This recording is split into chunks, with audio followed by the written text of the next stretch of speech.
Olá! Hoje nós temos o prazer de receber os professores doutores Dr. Nestor André Karcher e a professora doutora Roselane Zordan Costela. Sejam muito bem-vindos. Obrigada. Nestor é doutor em Geografia pela USP e atualmente professor na Federal do Rio Grande do Sul. E a professora Roselane também é doutora em Geografia e também atua na Universidade Federal do Rio Grande do Sul. Então é um prazer poder recebê-los aqui. Nós gostaríamos de conversar com vocês, fazer algumas perguntas em linhas gerais, mas principalmente sobre a geografia. A primeira delas, professor Nestor, é como que está o ensino de geografia hoje no Brasil? Como o senhor vê o ensino de geografia? Bom, muito obrigado pela oportunidade. É uma pergunta ampla e a resposta também é ampla. Eu posso pensar assim de várias formas, mas talvez no futuro mais imediato o que nos preocupa um pouco é que a Base Nacional Comum Curricular para o ensino médio, ela não coloca a obrigatoriedade da geografia. Isso para nós é perigoso porque a gente acha que é uma disciplina que tem muito a contribuir para a formação do jovem, então a gente é a favor da manutenção da obrigatoriedade dessa disciplina. Basicamente é isso. Professora Roselane, gostaria de complementar? Sim, bom, primeiro quero agradecer e dizer que é a primeira vez que eu estou nesta cidade e estou encantada, tanto com os professores quanto com o curso, né, com a própria instituição. Bom, acho que a geografia tem uma importância muito grande, que é uma importância de leitura e interpretação do próprio espaço e que se ela vier a faltar, né, se ela vir a faltar, nós vamos ter esse ato dentro do nosso currículo no ensino médio e também se a gente não aprofundar os estudos dentro do ensino fundamental, talvez a gente tenha muitas perdas, né, em relação à geografia. Então, a pergunta é, para que serve a geografia? No caso, qual é a importância dela? Ela é importante porque ela leva o aluno a, de forma interdisciplinar, reconhecer, interpretar e compreender como se lê o espaço. E isso é fundamental em qualquer currículo de educação básica. Entendi. Professora Roselane, e entramos nesse assunto, no ensino fundamental, como que está a parte da geografia na BNCC, que foi homologada no último ano? Na Base Nacional Comum Curricular, em relação à quantidade de períodos da geografia na rede, ela não modificou praticamente nada. O que modificou foi a distribuição de objetos de aprendizagem, né? Em outras palavras, a distribuição de conteúdos, que sempre foi um problema na geografia e perdura ainda e continua esse problema dentro da Base Nacional Comum Curricular, que empacota muito dos conteúdos voltados a algumas séries hoje anos, né? Mas eu acredito que o mais importante não é se deter no conteúdo que a base possa trazer. O mais importante é ver quais são as nossas possibilidades de modificar tudo isso e, em cima dessa base, construir um currículo voltado para o ensino da geografia local e que o aluno possa partir desse local para compreender o mundo. Então, não acredito que mude muita coisa na concepção epistêmica da geografia em si. O que muda é a distribuição dos conteúdos, que nós podemos também dar um jeito em relação a isso. Ok. As habilidades exigidas, professor Nestor, o senhor acha que são essas mesmas que precisamos ter? Eu acho que o texto da base, ele, no geral, ele permite muitas interpretações. Eu acho que ele, analisado individualmente ou isoladamente, ele é um documento válido, inclusive como um documento para estudo de todo professor. O que eu acho mais importante aí é que seja todo um conjunto de estruturas e apoio que deve ser dado ao professor para que ele possa, a partir da base, ter ali um referencial, um material de apoio, mas isso implica em condições dignas de trabalho, valorização de formação permanente de professor e também nós na universidade fazermos permanentemente processo de discussão da formação do professor, né? Então eu não posso analisar a base só pelo que ela está escrito internamente no documento, né? As habilidades, os objetivos de aprendizagem, eu acho que no geral estão passíveis e são meritórios, mas temos que ver todas as condições políticas e estruturais para o professor exercer o seu trabalho nas diferentes escolas do Brasil. Então esse ponto da formação do professor e a valorização da carreira docente me preocupa mais do que a base propriamente em si. Entendo. Professor Nestor, ainda essa semana vocês estão aqui em Cuiabá falando sobre o livro didático.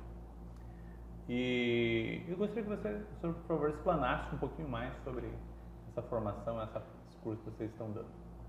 Bom, e também a gente está envolvido com o Programa Nacional do Livro Didático, a área específica da geografia, no caso, já trabalhamos com o ensino fundamental e agora estamos envolvidos com a PNLD do ensino médio. É um programa muito vasto também, mas que basicamente procura qualificar a qualidade e a correção das obras que chegam até os alunos da educação básica em todo o Brasil. Então o PNLD está fazendo esse trabalho que já vem de muito tempo, né? É um programa que já começou em 1985, nesse processo contínuo de valorização e aprimoramento do livro didático, porque ele é um instrumento que ainda é praticamente universal nas escolas do Brasil inteiro. E quando ele não chega nas escolas, ou quando ele não é utilizado corretamente nas escolas, isso é uma lacuna que o próprio professor e o próprio aluno sente, né? Então a gente vê o livro como um aliado importante para qualificar a educação básica no Brasil, e é nesse sentido que o nosso trabalho aqui de formação continuada de professores está procurando escutar como os professores utilizam, quais são as maiores dificuldades e procurar ser parceiro à universidade juntamente com o professor da educação básica para qualificar a educação, para que a geografia seja significativa para o nosso aluno. Entendi. Professora Roselane, hoje numa era que a gente está, chamada de era da tecnologia, da informação, com os alunos com tantos acessos a tantos recursos, vídeos, aplicativos, não corre o risco assim do livro talvez deixar de ser atrativo, atraente para o aluno? Qual o papel do professor meio a tanta informações?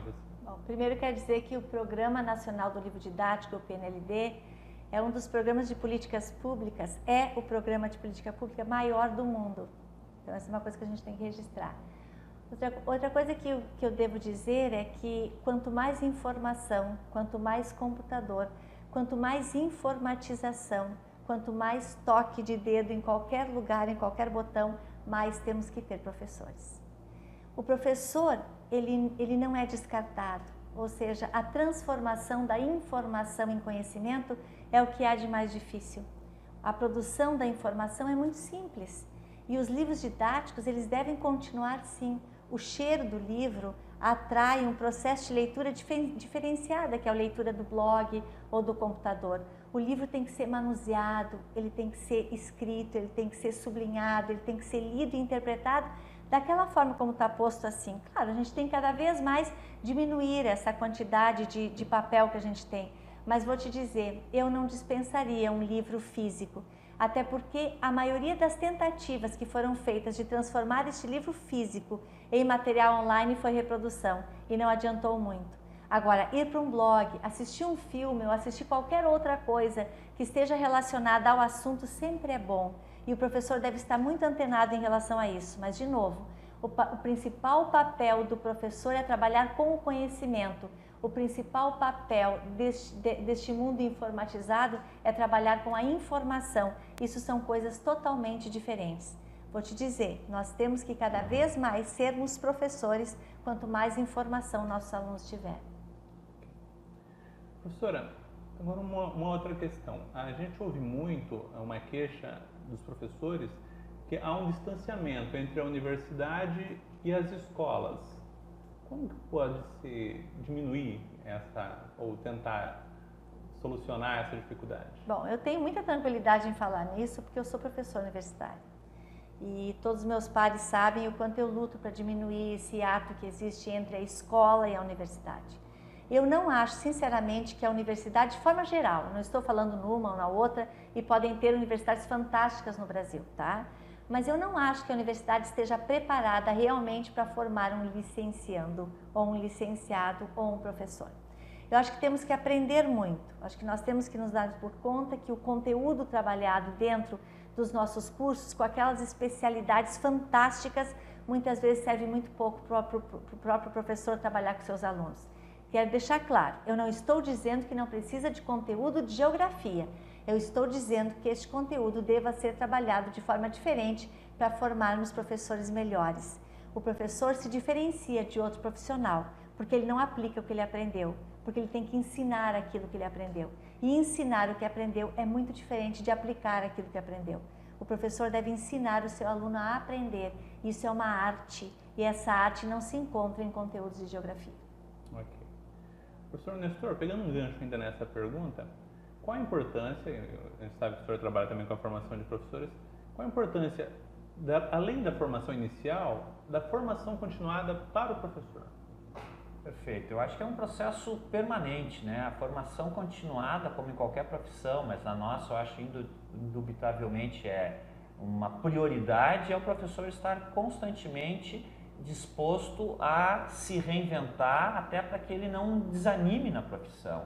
Então, o processo de formação permanente é uma política que tem que ser, inclusive, pública, estimulada, para que o professor continue se aprimorando, mas não numa perspectiva meramente de adquirir novos conhecimentos, novas informações ou novas técnicas, mas de pensar a educação como um fenômeno global, de formação de valores, de pensar perspectivas epistemológicas que coloquem ele em permanente redescoberta de si mesmo, porque quando ele está motivado, estudando, ele mais facilmente pode manter o contato vivo e interessado com o seu aluno, que no fundo é o principal. Então, quando a gente fala em livro didático, quando a gente fala em novas tecnologias, a gente não pode esquecer que a figura central que vai fazer essa ligação é o professor. E é ele que tem que estar motivado, porque assim ele pode fazer um diálogo mais significativo e existencial com o seu aluno. Então a tecnologia nunca vai ser para substituir o professor ou nunca está em competição com o professor,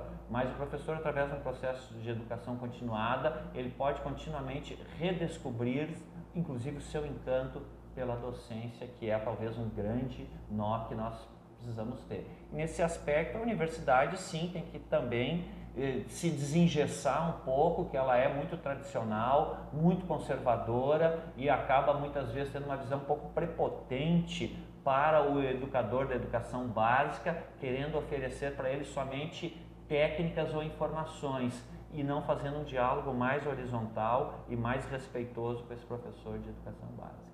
Ok. Finalizando, gostaria de abrir aqui o espaço para vocês fazerem algumas considerações finais. Muito obrigado desde já pela entrevista. Se quiserem também deixar o contato, depois a gente coloca no vídeo também. Professora Roselane. Bom, quero dizer que para mim hoje foi uma experiência marcante o que eu vivenciei aqui neste centro. Os professores com brilho nos olhos, né? Eu acho que o valor está em fazer o professor brilhar os seus olhos, ou compreender que a partir do livro didático, ou da sua prática, ou da sua docência, ele é capaz sim de transformar muito. Para finalizar, né, eu quero dizer que o produto de um professor não é o seu conteúdo. O produto de um professor é o poder reflexivo do seu aluno. Quando os professores compreenderem isso, a própria formação continuada muda o seu caráter e esse professor se torna muito mais livre, muito mais consciente do que ele vai trabalhar. E eu deixo uma mensagem aqui, antes de conteúdo, vamos pensar em aluno, muito em aluno. Muito bonito isso, professora Roselane.